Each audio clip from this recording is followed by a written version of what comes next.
Syekh Ali At-Tantawi memergoki anak gadisnya membawa sepiring nasi yang terbuat dari ya piring kaleng atau juga piring yang terbuat dari tanah liat. Dibawa itu makanan. Syekh Ali At-Tantawi tanya, kamu mau kemana nak? Mau bawain makanan buat satpam yang jaga di depan. Suruh siapa? Suruh nenek. Sini. Coba kamu ambil piring beli, piring kaca. Kamu taruh makanan itu, kamu tata yang rapi. Nasinya ditata yang rapi, lauknya ditata yang rapi. Kemudian ditambah lagi, kalau masa kita ada kerupuk ditaruh, ya, bawain segelas minuman, taruh di baki, taruh di nampan, bawa. Ini anak nurut, dirapiin itu yang tadinya nasi yang ada di piring kaleng, seadanya ditaruh, udah dirapikan, taruh di piring beli, rapi. Ayah sang gadis ini nanya kepada Syekh Ali At-Tantawi, ayah, itu kan sekedar satpam, kenapa sih rapi banget? Apa kata Syekh Ali At-Tantawi yang bijak, yang mempunyai akal rohani, yang betul-betul menjaga perasaan orang? Nah, kamu tahu nggak? Makanan itu sedekah harta. Dia bisa mengobati rasa laparnya. Tapi kalau kamu memberikan hal seperti itu, sama saja kamu menganggap bahwa satpam itu adalah pengemis. Sama saja seperti kucing, kamu kasih makan begitu aja. Tapi kalau kamu taruh di tempat yang rapi, kamu tata makanan itu dengan kelihatannya itu indah, itulah sedekah perasaan. Kenapa? Dengan kerapian itu menimbulkan kepuasan batin, bahwa kita tidak menganggap satpam itu sebagai pengemis, tapi kita anggap sebagai teman atau orang yang kita hormatin. Dijaga tuh perasaannya. Nah, kita kadang-kadang ngasih orang ya semaunya aja. Kadang-kadang kita lemparin segala macam. Berarti kita cuma ngasih sodakoh harta, tapi tidak mau pakai perasaan. Kalau sabulu amat mau doyan kayak kagak, yang penting udah kasih makan juga untung. Tuh kadang-kadang kita begitu. Kita nggak bisa menjaga perasaan orang. Nah, banyak sekarang ini orang-orang yang tidak bisa, berat untuk sodakoh perasaan. Menjawab salam saja kita berat.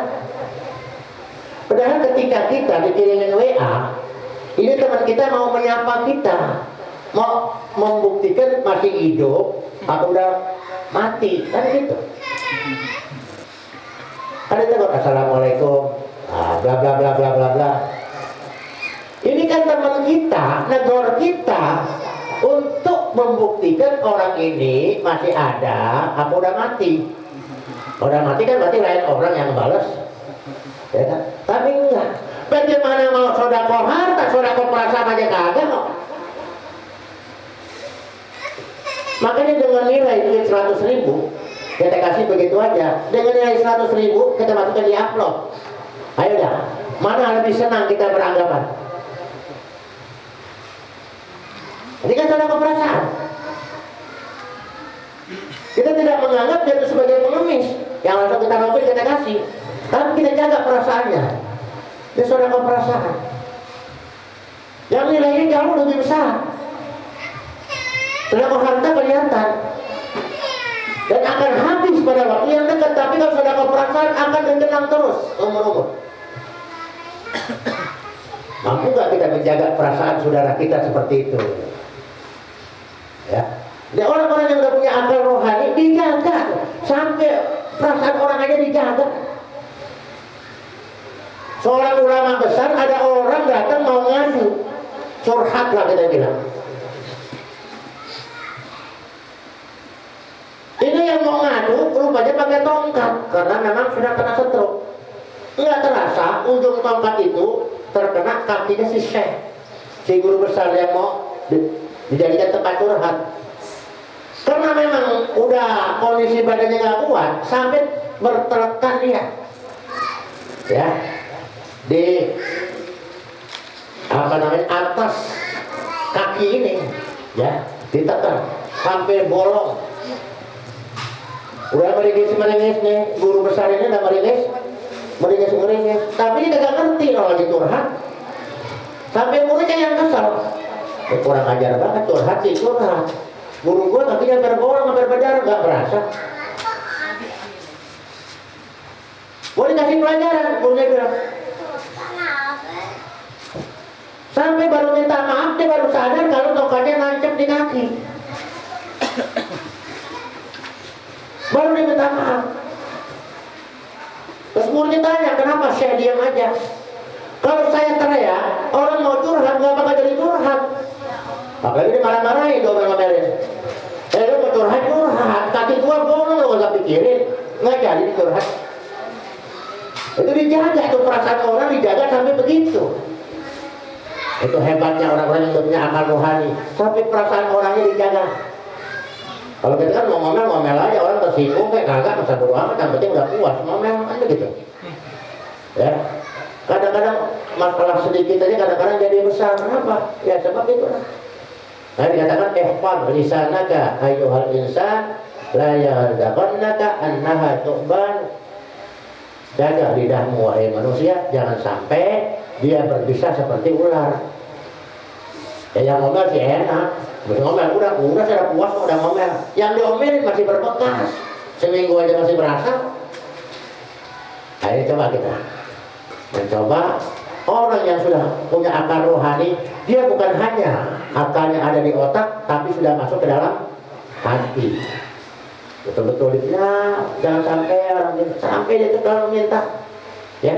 Minta jangan sampai orang-orang yang saya cinta ini masuk neraka. Minta kepada Allah, ya Allah, jangan sampai mereka tuh hidup susah. Didoain. Orang yang punya akal rohani selalu mempunyai perasaan ada rasa cinta, supaya orang yang dicintainya itu betul-betul hidup bahagia dalam lindungan Allah. Terus begitu. Kenapa? Hatinya selalu berdoa kepada Allah. Dia nggak mau senang sendirian. Dia nggak mau bahagia sendirian. Dia nggak mau masuk surga sendirian. Dia selalu minta kepada Allah begitu. Ya, selalu kita memintakan ampun seperti itu. Waghfir lana wa li abaina wa ummahatina tapi wa jami'il mu'minin wal mu'minat wal muslimin wal muslimat min masyariqil ardi ila magharibiha fi bariha bariha min qaufin ila qaufin al ahya'i minhum wal amwat. Semua umat Islam di mana saja didoakan. Kenapa? Mendoakan umat Islam berarti miliaran banyaknya, maka kata malaikat wala kabil misri, maka doa itu juga untukmu.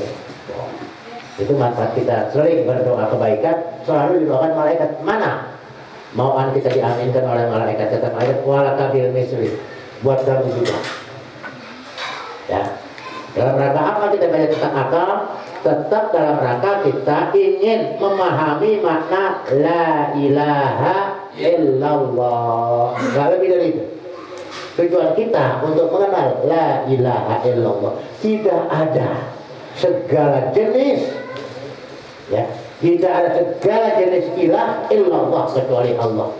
Tidak ada segala jenis penguasa illallah kecuali hanya Allah. Kalau udah begitu segala macam, hati kita tenang kita udah punya kunci surga. Kita udah punya kunci. Kalau udah pegang kunci surga, kira-kira bisa masuk surga nggak? Ya kan? Dan kita nggak pernah diajarin pegang kunci neraka. Ya, emang kita gak mau. Kita nggak dikasih diajarin bagaimana pegang kunci neraka. Yang diajarin miftahul jannah. Yang diajarin miftahul jannah la ilaha illallah, kuncinya surga la ilaha illallah. Berarti kuncinya udah kita pegang belum?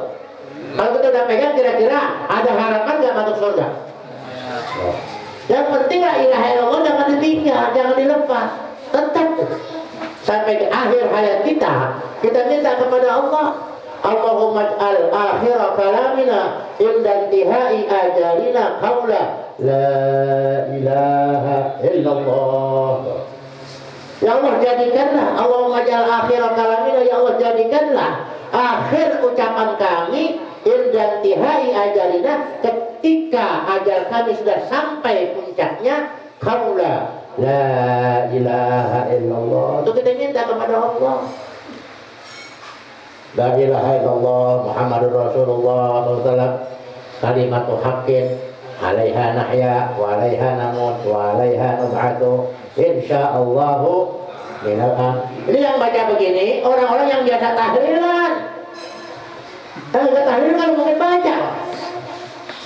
Orang yang tahlilan itu yang sering baca. La ilaha illallah Muhammadur Rasulullah sallallahu alaihi kalimatu haqq, alaiha nahya wa alaiha namut. Dengan la ilaha illallah itulah kita hidup, wa alaiha namut, dengan la ilaha illallah itulah kita mati, wa alaiha nub'atu insyaallah. Dan dengan la ilaha itu nanti kita bakal dibangkitkan di hari kiamat. Dengan la ilaha illallah, aminin. Kita akan menjadi orang-orang yang dapatkan keamanan daripada murkanya Allah. Kunci surga udah dipegang, jadi ada harapan kita bakal masuk surga. Amalan Nabi sudah mengatakan kullu ummati yadkhulul jannah illa man aba. Semua umatku bakal masuk surga kecuali yang kagak mau. Nah, masa sahabat heran, ada yang kagak mau? Ada. Siapa? Man ata'ani dakhalal jannah. Siapa yang taat kepadaku dia bakal masuk surga. Wa man asani faqad aba. Siapa yang kagak mau berarti dia kagak mau masuk surga. Nah, kita masuk surga, udah ada kuncinya dikasih sama Allah, diajarin ke Rasulullah. Ada harapan, makanya nggak usah sedih, ya, nggak usah sedih. Adapun akal kita, yang penting kita jangan akal tobi'i atau akal ditopi. Paling kagak kita punya akal korizi, walaupun baru sampai di otak. Nanti lama-lama kita asa terus bisa masuk ke dalam hati. Itulah akal rohani. Orang yang mudah sampai kepada akal rohani, dia bisa melihat afal Allah. Dia bisa melihat keajaiban-keajaiban. Satu alam yang tidak bisa dilihat oleh manusia biasa, tapi dia bisa melihat. Kadang-kadang dia senyum sendirian, ya, dia ke kanan, dia tersenyum-senyum sendirian. Kenapa? Sebab dia lihat di sana ada penghuni surga lagi pada bercanda, pada bersenda gurau. Dia bisa melihat. Ketika dia kiri dia bisa melihat, dia nangis terseduh-sedar. Kenapa? Di sana ada penghuni neraka. Dilihat, kelihatan itu. Kenapa? Orang yang udah punya akal rohani, hatinya bersih, hanya berkaitan dengan Allah. Dia nggak pikir duitnya habis segala macam. Penting orang pada senang, Allah ridho, alhamdulillah, besok datang lagi. Kalau udah rezeki Allah udah mau kasih, sampai ada cerita itu berapa kali saya ceritakan itu. Ada orang udah capek dikejar rezeki, udah capek banget udah. Kalau kita kan capek cari rezeki, ini dikejar rezeki, udah capek banget. Sampai ngadu sama gurunya, saya udah capek, saya kemana aja tuh rezeki ngikutin saya mau istirahat.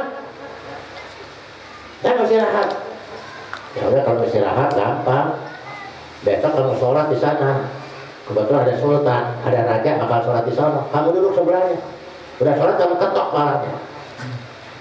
Ya, habis sholat kamu ketok. Kok diketok? Ya kalau diketok kan kamu ada hukum. Karena kamu ketok kepala raja, pasti kamu bakal masuk penjara. Di penjara kamu senang dah nggak digangguin orang. Nah gitu. Udah. Diikutin tuh kata gurunya. Sholat di sebelah raja, sebelah sultan. Udah rapi diketok kepalanya. Akhirnya penjaga-penjaganya kesel, mau nangkap dia. Raja bilang jangan. Kenapa? Kasih hadiah separuh kekayaan kerajaan, kasih dia. Kenapa? Dia telah menyelamatkan saya. Ternyata di dalam mahkota itu ada kala genting. Nggak jadi suruh lah. Saya kan nggak jadi. Itu kalau orang udah dikejar-kejar rezeki itu begitu. Kalau kita masih ngejar-ngejar dulu, biarin. Ya kan? Nanti lama-lama udah punya akar rohani, kita dijaga sama Allah supaya rezeki yang cari kita. Amin. Ya. Enggak yakin apa enggak, kita doang. Kan kita baca ya kafu yang mukli apa tayar untuk, tapi kagak yakin. Ya. Baca, nanti Allah yang jamin. Allah yang jamin. Ulama-ulama kita kan udah kena akal rohani, hidupnya santai, tenang, nggak goyok gitu. Ya, ada alhamdulillah, nggak ada innalillahi, gitu aja, beres. Yang penting jalurnya kita ikut ya.